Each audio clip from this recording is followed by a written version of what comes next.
नमस्कार, मी ऋषी देसाई स्पेशल रिपोर्टमध्ये आपलं स्वागत। देशात कोरोना काँग्रेसनं पसरवला असा गंभीर आरोप पंतप्रधान नरेंद्र मोदींनी काँग्रेसवर केला। तरीही त्यांचा आरोप महाराष्ट्र सरकारवर होता। कोरोना काळात काँग्रेसनं मुंबईतून उत्तर प्रदेश, बिहार आणि पंजाब, उत्तराखंडमधील मजुरांना तिकीट काढून त्यांना त्यांच्या राज्यात पाठवून दिला असा गंभीर आरोप पंतप्रधान मोदींनी केला आहे। त्यावरून आता काँग्रेस आक्रमक झाली आहे। पंतप्रधानांना त्या खुर्चीत तसं बोलणं शोभत नसल्याच्या प्रतिक्रिया आता काँग्रेसची आहे। एवढंच नाही तर पंतप्रधान मोदींनी दिवंगत पंतप्रधान पंडित नेहरूंवरही टीका केली आहे। वास्तविक दिवंगत सदस्यांवर संसदेत बोललं जात नाही, हा इतिहास असताना, नियम असताना, कारण त्यांच्याकडून त्यावेळी स्पष्टीकरण मिळत नाही ही गोष्ट ठाऊक असतानाही पंतप्रधान मोदी यांनी तो संकेत धुडकावल्याचाही गंभीर आरोप होतोय। पंतप्रधानांचे वक्तव्य म्हणजे केवळ उत्तर प्रदेश विधानसभेच्या प्रचाराची नांदी समजायची का? कारण 10 फेब्रुवारीला यूपीमध्ये पहिल्या टप्प्यातील मतदान होतंय। शिवाय पुढे पंजाब आणि उत्तराखंडमध्येही मतदान होणार आहे। मोदींच्या आरोपामुळे सामाजिक वातावरण गढूळ होण्याची भीती व्यक्त केली जाते। लोकशाहीच्या स्पेशल रिपोर्टमध्ये आपण याच विषयावर चर्चा करणार आहोत। कोरोनाचा राजकीय व्हेरिएंट। आपल्या सोबत या सगळ्या संदर्भात चर्चा करण्यासाठी देखील लोक आहेत, प्रवक्ते आहेत। आपण अनेक लोकांशी बोलणार देखील आहोत, पण या सगळ्याचा आढावा घेऊया सुरुवातीला एका रिपोर्टमधून। तुम उत्तर प्रदेश के हो, तुम बिहार के हो, जाओ वहां कोरोना फैलाओ। आपने ये बहुत बड़ा पाप किया।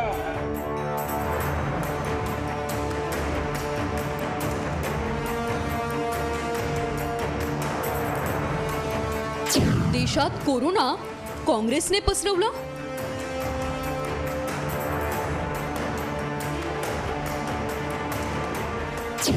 पंतप्रधान नरेंद्र मोदींनी 1.5 वर्षानंतर का केला आरोप?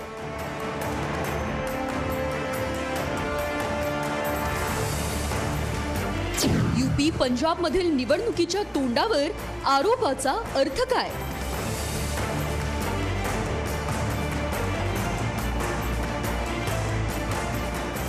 काँग्रेसवर टीकेने भाजपात चांगली ठरते का?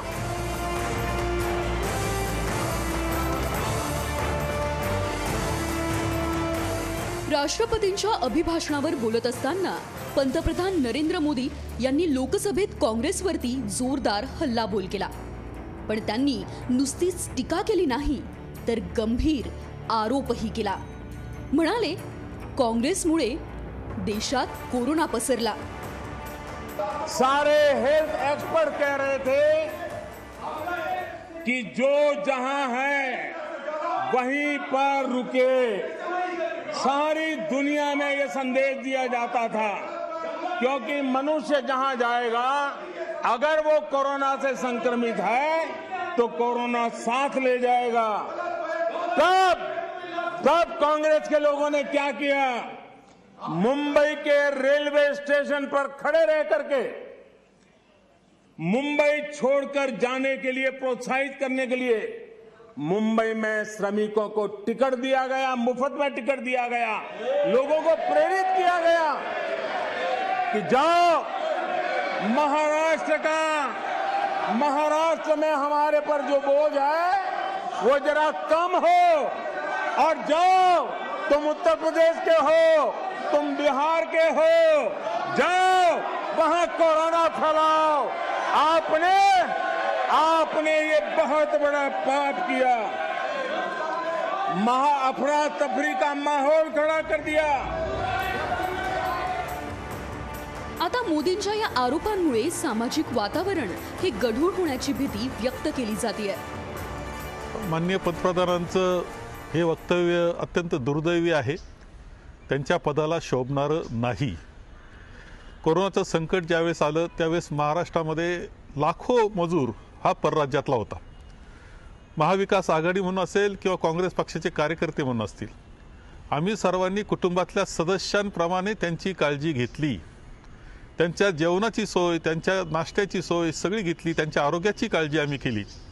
अनेक महिने हे काम आम्ही केलं आणि ज्यावेळेस हा मजूर गावाकडे जायचं, घराकडे जायचं हा आग्रह करू लागला आणि तो बाहेर पडला, त्यावेळेस त्याची पाठवणूक सुद्धा अत्यंत योग्य पद्धतीनं तिकीटं काढून केली। हे खरं आहे, तिकीटं काढून केली, त्याच्याबरोबर जेवणाचा डबा दिला, व्यवस्थित पद्धतीनं पाठवणूक केली।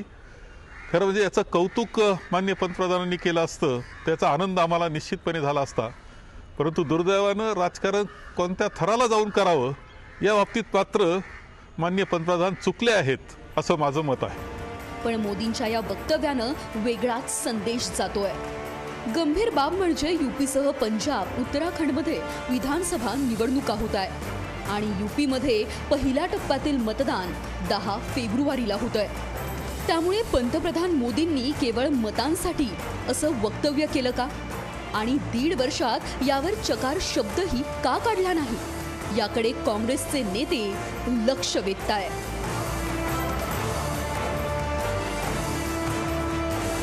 ब्युरो रिपोर्ट, लोकशाही न्यूज.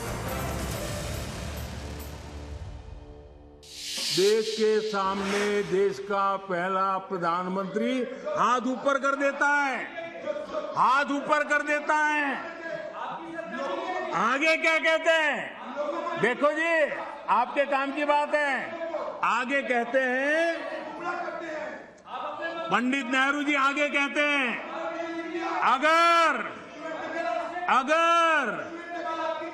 अगर अमेरिका में भी कुछ हो जाता है तो इसका असर भी वस्तुओं की कीमत पर पड़ता है.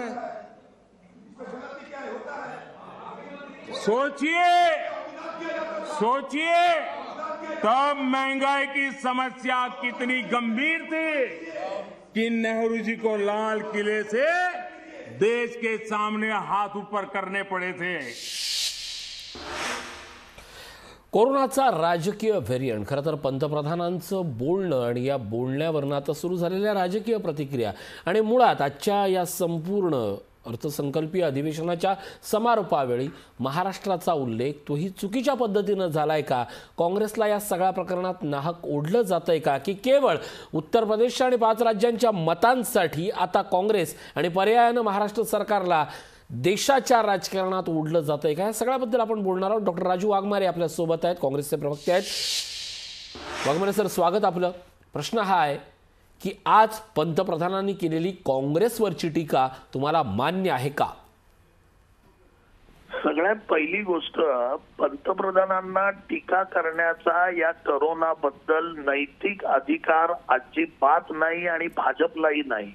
कारण सगळ्यात पहिल्यांदा करोनाचं संकट या देशावर येणार आहे आणि त्याची उपाययोजना तुम्ही करायला पाहिजे. याबाबत सगळ्यात आधी या देशाला जागरूक करण्याचं काम काँग्रेस नेते, आमचे श्रेष्ठ नेते आदरणीय राहुल गांधींनी केलं होतं. तुम्ही राहुल गांधींचं 3-4 महिन्यापूर्वीचं त्यांचं भाषण ऐका. मार्च मध्ये लॉकडाऊन केला, त्याच्या आधी 5 महिने राहुल गांधींनी सांगितलेलं की करोना आपल्या देशात येईल, आपल्याला त्याची काळजी घ्यायला पाहिजे. पंतप्रधान नरेंद्र मोदींनी काय केलं? काळजी घेण्याच्या ऐवजी करोनाच्या बद्दल काहीही उपाययोजना न करता त्यांनी ट्रम्पना भारतात बोलवलं. आपल्या देशावरच्या विमानतळाचे सगळे विमानतळ ओपन केली होती, कोणालाच बंदी केली नव्हती. टेस्ट कशा करायच्या, काय करायला पाहिजे याच्याबद्दल मोदींनी, केंद्र सरकारने काहीच केलं नव्हतं. करोनाच्या काळात जगामध्ये करोना ज्यावेळी होता त्यावेळी भारतीय कंपन्या मास्क, ग्लोव्स आणि इतर डिसइन्फेक्टंट द्रव्य बाहेर एक्सपोर्ट करत होती, पण केंद्र सरकारने ती थांबवली नव्हती. आपल्या सगळ्यांना माहिती आहे, ज्यावेळी करोना डिक्लेअर झाला त्यावेळी या वस्तूंची टंचाई झाली. त्याचं कारण करोनाबद्दल यांनी काहीच उपाययोजना केल्या नाहीत. हे आरामशीर राहिले. ट्रम्पना इकडे बोलवलं, त्यांनी ट्रम्पचा जो प्रोग्राम घ्यायचा होता त्याच्यासाठी पूर्ण देशाचा बळी मोदींनी दिला. कारण ट्रम्पचा प्रोग्राम जर घ्यायचा नसता तर मग करोनासाठी तुम्हाला लॉकडाऊन करायचंय, पण ट्रम्पचा प्रोग्राम होत नाही तोपर्यंत लॉकडाऊन करता येत नाही. म्हणून मोदींनी स्वतःच्या मोठेपणासाठी या देशाच्या लाखो लोकांचे जे बळी गेले करोनामध्ये, त्याला एकमेव जबाबदार व्यक्ती कोण असेल तर ते पंतप्रधान नरेंद्र मोदी आणि केंद्रातली भाजप. आणि आज उलटा चोर कोतवाल को डाटे. आणि आज मोदीजी म्हणतायत की हे सगळं झालं कारण करोना ज्यावेळी डिक्लेअर झाला त्यावेळी मोदींनी डिझास्टर मॅनेजमेंट ऍक्ट लावला आणि अंडर डिझास्टर मॅनेजमेंट ऍक्ट सगळ्या बाबतीतले निर्णय हे केंद्र सरकारवर अवलंबून असतात. ICMR निर्णय घेते, केंद्र सरकार घेतं, त्याच्यानंतरच राज्य सरकार त्याच्या पद्धतीने निर्णय घेऊ शकतं. केंद्र सरकारला विचारल्याशिवाय एकही निर्णय घेता येत नाही. हा डिझास्टर मॅनेजमेंट ऍक्ट लावला कोणी? मोदींनी लावला.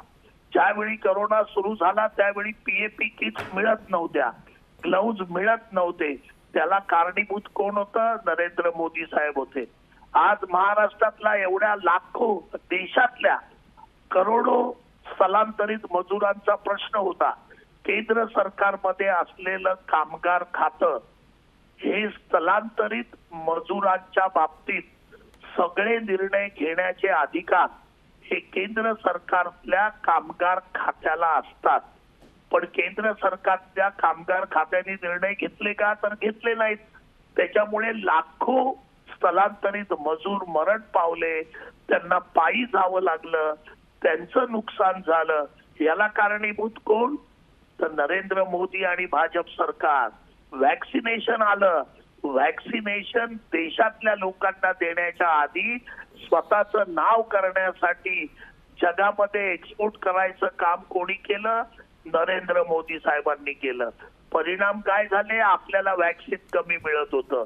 आपल्याला वॅक्सिन पूर्वीच्या काळात जर मिळालं असतं तर दुसऱ्या लहरीच्या लाटेच्या वेळी जे लोक मरण पावले ते लोक मरण पावले नसते, कारण त्यांना अगोदरच वॅक्सिन मिळालं असतं. याला कारणीभूत कोण आहे? केंद्र सरकार. कारण काँग्रेसच्या हातामध्ये काही नव्हतं. काँग्रेसच्या हातामध्ये जे होतं की यांना अगोदर सांगावं की बाबा तुम्ही काळजी घ्या, कारण तुम्ही सत्तेवर आहात, देशातल्या लोकांच्या सुरक्षिततेची काळजी घ्या. पण यांनी त्याच्याकडे लक्ष दिलं नाही आणि त्याचे परिणाम या देशाला आजही भोगावे लागत आहेत. कारण यांनी सगळे निर्णय बघा, नोटबंदी पासून, GST पासून, महागाईच्या बाबतीतले, एक्सपोर्टच्या बाबतीतले, शेतीच्या बाबतीतले सगळे निर्णय मनमानीप्रमाणे मोदींनी घेतले. एका हुकुमशहाप्रमाणे ते वागत आहेत गेली 8 वर्ष आणि त्याचा परिणाम हा भारत देश भोगतोय. आणि करोनामध्ये जे लाखो लोक मरण पावले, जर त्यांचं रक्त कोणाच्या हाताला असेल तर त्यांचं रक्त हे मोदी साहेबांच्या हाताला आहे. हे देशातला प्रत्येक माणूस जाणून आहे. आज उत्तर प्रदेशमध्ये इलेक्शन आहे. उत्तर प्रदेशच्या संपूर्ण नद्यांचं पाणी प्रेत वाहत होती त्याच्यावर. काय काम केलं योगींनी? सगळे लोक तिथे मरण पावले. अशा पद्धतीचं सगळा कारभार यांनी केला आणि यांच्याकडे यांना जनाची नाही तरी मनाची पाहिजे भाजपवाल्यांना. अशा पद्धतीने काँग्रेसला बोलायला. माझा प्रत्येक मुद्दा फॅक्ट आणि फिगर सकट आहे. अगदी यासाठीच राजूजी मी आता मुद्द्यावर येतो. 4 जे महत्वाचे मुद्दे आज होते त्यावर आपण प्रकर्षानं बोलू. पहिला मुद्दा, काँग्रेसनं मुंबईतनं ट्रेन सोडल्या, बसेस सोडल्या, त्यामुळे 5 राज्यात कोरोना वाढला. मुळात मजुरांवर, कारण आपण सगळेच ती परिस्थिती मुंबईतून पाहत होतो. उत्तर प्रदेशच्या कामगारांवर काय परिस्थिती आहे, किती मैलोनमैल चालत गेला, कोणी कसा हलगर्जीपणा केला, कोणी कोणाला वाऱ्यावर सोडलं, ही सगळी राजकीय उत्तर आहेत. काँग्रेसनं त्या काळात नेमकं काय केलं आणि भाजपनं काय केलं नाही, एकदा फॅक्ट येऊ देत काँग्रेस प्रवक्ते म्हणून तुमच्या मुखातून. सगळ्यात पहिली गोष्ट, स्थलांतरित मजुरांचा प्रश्न. मी तुम्हाला मगाशी पण सांगितलं, स्थलांतरित मजुरांसाठी लागणारे पैसे, त्यांना लागणाऱ्या संपूर्ण सुखसुविधा या केंद्रातल्या लेबर डिपार्टमेंटने, कामगार खात्याने करायच्या असतात. असा त्या कामगार खात्यामधल्या रूल्स आणि रेग्युलेशन आहेत. मला सांगा, या देशाच्या कोणत्या स्थलांतरित मजुरांना आणि तेथील या देशातील कोणत्या राज्याला स्थलांतरित मजुरासाठी जो निधी द्यावा लागतो तो मोदी सरकारने दिला? अजिबात दिला नाही. राहिला प्रश्न ट्रेनचा, राहिला प्रश्न वाहतुकीचा, यांनी प्रत्येक राज्याला वाऱ्यावर सोडलं. सगळ्यात जास्त स्थलांतरित मजूर महाराष्ट्रात आहेत, कारण महाराष्ट्र प्रगत राज्य आहे. मग यांनी काय केलं? यांनी आम्हाला पैसे दिले नाहीत. यांनी स्थलांतरित मजुरासाठी काहीच केलं नाही राज्याला. मग राज्य काय करणार? राज्याला शेवटी या सगळ्या गोष्टीसाठी केंद्राकडे भीक मागायची आहे. भीक मागितली आम्ही, त्या भिकेमध्ये पण यांनी दान केलं नाही. त्या मजुरांना आम्ही जेवण पुरवलं, आम्ही सेंटर्स ओपन केले, आम्ही शेल्टर्स ओपन केले, पण मजुरांना स्वतःच्या मुलाबाळांकडे, आई वडिलांकडे जायचं होतं. मजूर शेवटी पायी चालत जायला लागले. त्याच्यामध्ये लहान मुलं मरण पावली, प्रेग्नंट महिला मरण पावल्या. आणि मग अशा पद्धतीने ज्यावेळी झालं त्यावेळी ज्या ट्रेन सोडल्या, त्या तुमच्या प्रेक्षकांच्या माहितीसाठी सांगतो की ट्रेन सोडण्याचा निर्णय, त्यांना इथून पाठवण्याचा निर्णय हा शेवटी केंद्र सरकार ट्रेन सोडायला भाग पाडतं. केंद्र सरकार परवानगी देतं, कारण रेल्वे केंद्राच्या अखत्यारीत येते. आम्ही ज्या बसेस सोडल्या की बसेस महाराष्ट्राच्या बॉर्डरवर जातील आणि सोडतील आणि दुसऱ्या राज्यामध्ये जातील, तेवढं काम इकडून करण्यात आलं. आम्ही शेवटपर्यंत शेल्टर आणि पैसे आणि जेवण लोकांना देत होतो. शिवभोजन थाळी तर त्याच वेळी आली. नक्कीच या सगळ्याच्या निमित्तानं राजूजी हाच प्रश्न निर्माण होतोय की मग काँग्रेसनं दायित्व स्वीकारलंय, पण ते दायित्व कोरोना प्रसार होण्याचं नाही तर गरजवंतांना त्यांच्या घरापर्यंत जाण्याचं जी जबाबदारी केंद्राची होती ती नाकारण्याची. पण या सगळ्याच्या निमित्तानं आज स्पष्टपणे दिसला तो महाराष्ट्रद्रोह आणि अर्थातच पुन्हा एकदा मुंबईद्रोह. त्या बाबतीत आणि अर्थातच पंडितजींच्या बाबतीत केलेल्या उद्गाराबाबत काँग्रेस कसं पाहत आहे जाणून घेणार होते का ब्रेक नंतर. पाहत राहा कोरोनाचा राजकीय व्हेरियंट. ब्रेकनंतर स्वागत. कोरोनाचा राजकीय व्हेरियंट. डॉक्टर राजू वाघमारे आपल्यासोबत आहेत. वाघमारेजी, आपल्याकडे आता वेळ अत्यंत कमी आणि म्हणूनच एक अत्यंत महत्त्वाचा प्रश्न. हे सगळं आज ज्यावेळी करण्यात आलं त्यावेळी अर्थातच फार मोठ्या नियोजनाची, पुढच्या भविष्याची, अर्थसंकल्पानंतर महागाईवर मिळवलेल्या नियंत्रणाची अशी खूप काही अपेक्षा होती भाषणातून, पण प्रत्यक्षात मात्र वास्तवात टीका झाली ती फक्त काँग्रेसच्या धोरणावर. हे सगळं निवडणुकीच्या प्रचारासाठी सुरू आहे का? सगळ्यात पहिलं की संसदेमध्ये ज्यावेळी आपण बोलतो आणि ते पण अर्थसंकल्पासारख्या गंभीर विषयानंतर, त्यावेळी देशातील लोकांना अपेक्षा आहेत की पंतप्रधान त्या अर्थसंकल्पाविषयी काय बोलतील, कशा पद्धतीने तो अर्थसंकल्प राबवण्याच्या गोष्टी करतील, पैसे कसे जमा करतील. पंतप्रधानांकडून अपेक्षा असते देशवासियांना की देशाचं पुढचं जे वर्ष आहे ते कोणत्या पद्धतीने पंतप्रधान पुढे घेऊन जातील. पण पंतप्रधानांनी काय केलं तर त्यांनी काँग्रेसवर जी टीका केली, पंडित नेहरूंवर जी टीका केली, ते फक्त आणि फक्त लोकांचं लक्ष मूलभूत प्रश्नांकडून बाजूला करण्यासाठी, महागाईपासून बाजूला करण्यासाठी, बेरोजगारीपासून बाजूला करण्यासाठी, जे लघु आणि मध्यम उद्योगधंदे बंद पडलेत त्याच्यापासून लक्ष बाजूला करण्यासाठी, शिक्षणापासून लक्ष बाजूला करण्यासाठी आणि त्याच्यासाठी फक्त आणि फक्त या निवडणुका डोळ्यासमोर ठेवून टीका करण्याचं काम केलं. का तर हे विषय मीडियावर येतील, या विषयाबद्दल मीडिया चर्चा करेल, पण मीडिया महागाई आणि इतर जे फेल्युअर आहे, जे अपयश आहे या सरकारचं, याच्याबद्दल मीडिया काही त्याच्याबद्दल विषय घेणार नाही, त्याच्याबद्दल काही दाखवणार नाही, त्याच्याबद्दल काही छापणार नाही. याच्यासाठी आणि केवळ याच्यासाठी नक्कीच मीडियापासून मूळ विषयांची बगल देण्यात यावी यासाठी केलेलं हे भाषण असल्याची भूमिका काँग्रेसकडनं मांडण्यात येते. मात्र अनेक मुद्दे अनाकलनीय आहेत आणि अनेक मुद्दे हे उद्यापासून राजकीय वर्तुळात चर्चेला जाणार आहेत. केंद्रीय गृह मंत्रालयाने जर 2020 साली तुकडे तुकडे गँग नावाचा प्रकारच अस्तित्वात नाही तर 22ला संसदेत जाहीर भाषणात हा शब्द आला कुठून याची जशी चर्चा होईल त्याच वेळेला काँग्रेसनं इतर लोकांना मुंबईतून उत्तर भारतीय जाण्यासाठी परवानगी केली तर बीजेपीच्या ऑफिशियल अकाउंटवरनं श्रमिक एक्सप्रेस, श्रमिक बस सोडल्या, त्याची आकडेवारी जी अधिकृत ट्विटर अकाउंटवर आहे त्याचं काय, या सगळ्या गोष्टींचे प्रश्न आता राजकीय वर्तुळातून उपस्थित होतील आणि याला टीका टिप्पणी सुरू होईल. आणि अर्थातच हे सगळं 10 मार्चपर्यंत अतिशय प्रेमानं, आनंदानं, गुण्यागोविंदानं सुरू राहील एवढं मात्र नक्की. धन्यवाद डॉक्टर राजू वाघमारे या चर्चेत सहभागी झाल्याबद्दल. कोरोनाच्या काळात कुठला पक्ष लोकांसोबत, महाराष्ट्रासोबत, मुंबईसोबत आणि देशासोबत कसा वागला, कसा वागायला हवा होता, या सगळ्याची उत्तरं लोकांनी पाहिली आहेत. त्यामुळे अर्थातच या क्रियाप्रतिक्रियांचं लोकांनी शांतपणे निरीक्षण करावं एवढं मात्र नक्की. या बुलेटिनमध्ये इथं थांबतोय. ताज्या बातम्यांसाठी पाहत राहा लोकशाही न्यूज.